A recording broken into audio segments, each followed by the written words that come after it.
Simon Cowell built an empire on telling people the truth, even when it hurt. For over 2 decades, he sat behind that judging table and delivered verdicts that made millions wince, cheer, and tune in week after week.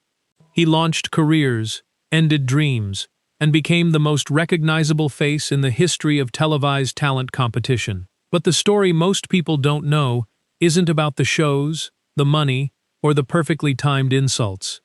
It's about a broken spine, a secret carried for 65 years, and a little boy who changed everything. Born in South London in 1959, Cowell grew up in a household that straddled 2 worlds. His father, a property developer with deep music industry ties, his mother, a former dancer turned sociologist. The family eventually settled in Hertfordshire, and from early on, young Simon was less interested in classroom learning than in reading rooms and understanding how power actually worked.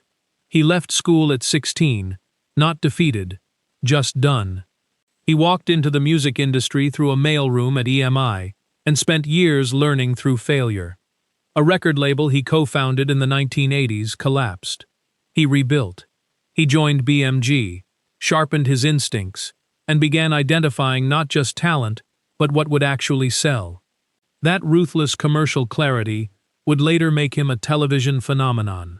By the early 2000s, he was a judge on Pop Idol in the UK, then American Idol in the US, where the show peaked at 30 million viewers per episode.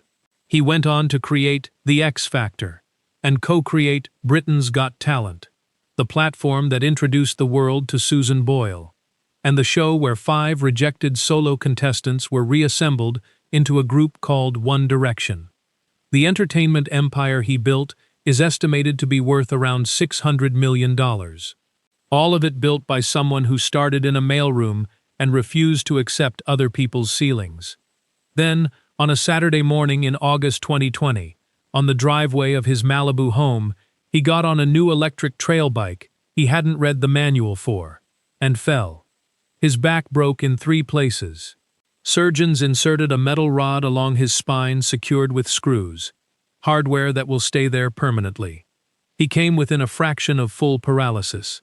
The recovery was long, painful, and humbling for a man whose entire public identity had been built on composure. A second accident in early 2022 broke his arm.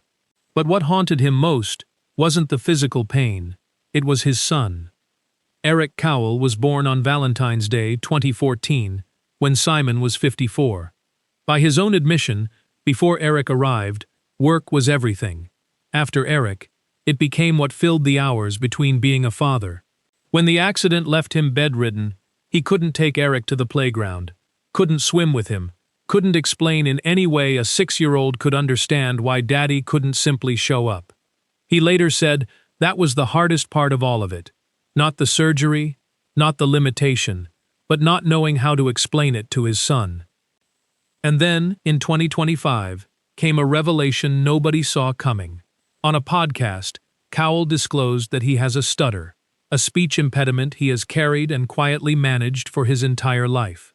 The man whose verbal precision made him famous had spent 65 years navigating language in ways the world never noticed. He's 66 now.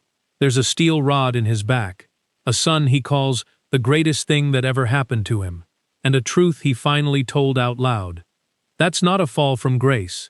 That's what grace actually looks like. If this story resonated with you, hit like and subscribe. These are the stories worth telling.